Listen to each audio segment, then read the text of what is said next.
One of Wall Street's legendary investors, Jim Rogers, who's chief executive of Rogers Holdings, and says that is precisely what we should be bracing for, meaning the recession, not the job creation, although we should be so lucky to be bracing for job creation. Jim, walk us through your logic. I am delighted to see you, Dylan, and I'm very happy to hear you saying, my goodness, what are we wasting our time on some congressman about when the world is facing disaster here and abroad? We're the largest debtor nation in the history of the world, Dylan. We've got to do something about it.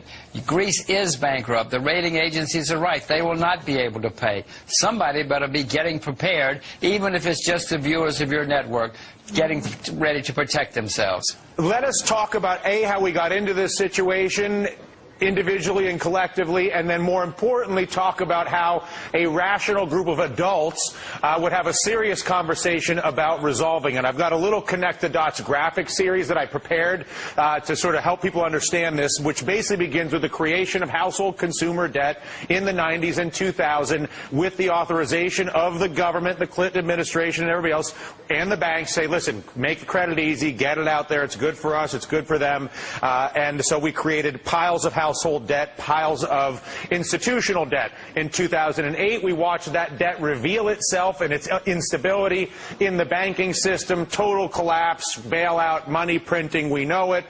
So the household was not held to account, or in some cases not to account.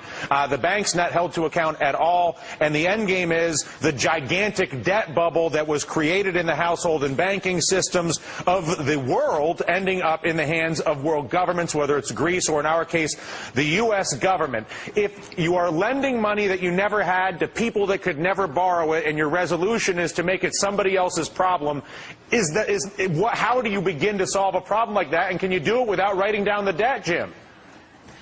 Dylan, it's astonishing to me that grown-ups can say, and in Washington they do say, the solution to too much debt and too much consumption is more debt and more consumption. No, that's not the solution to the problem. The solution to the problem is cutting spending and writing off the debt. When people are bankrupt, they're bankrupt, Dylan. Face facts. Rewrite the debt. Start over again. It's painful. Of course it's painful. It's terribly painful.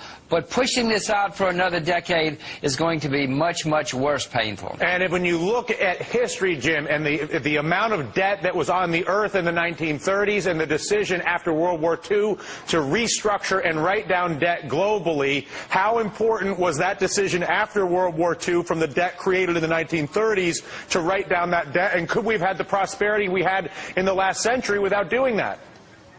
That's what happened. Everybody wrote off the debts. They said we made some horrible mistakes. Now let's start over. Dylan, the same thing happened in Scandinavia in the early 90s. Everybody went bankrupt. They had a horrible time, but they wrote everything off. They started over, and Scandinavia has boomed for the past 15 or 20 years.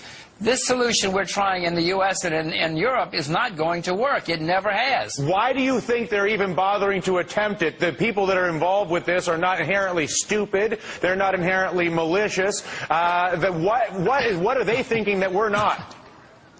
Who said they're not inherently stupid? Well, I'm trying to give them the benefit of the doubt, Jim. Okay, fine. No, what they're trying to do is push the can down to the next election. All they want to do is get reelected and hope this problem goes away somehow. This has never worked. It's not going to work now.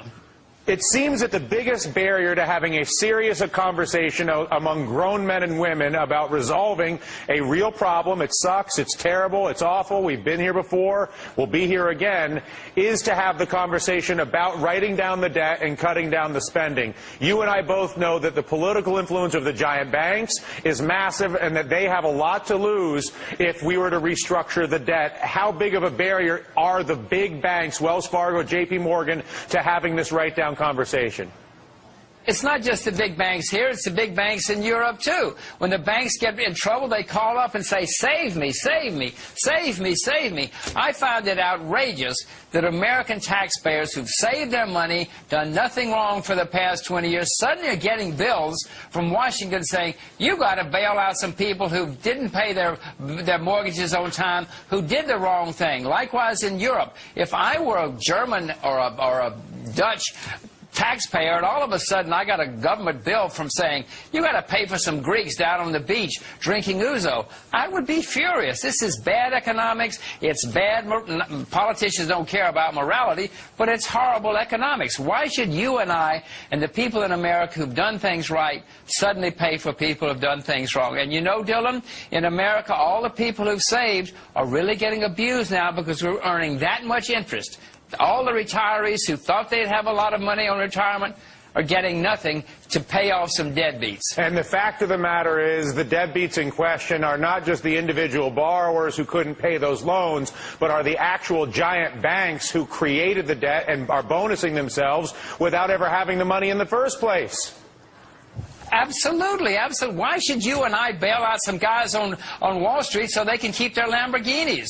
Let them lose their Lamborghinis. It's not the first time people have gone bankrupt in history. The system will survive. We may hurt for a while, but let them lose their Lamborghinis. Yeah, listen, until we break the linkage between 40% of all political contributions coming from banks, that, I think, is really where we have to focus our attention, because it's hard to get a politician that'll do anything when they're getting 40% of their money from one group of folks. I got to get out of here, Jim. I really am grateful for the opportunity to have this conversation, incredibly grateful for the potency of your message and helping people understand the message that obviously I try to bring every day here. Thank you.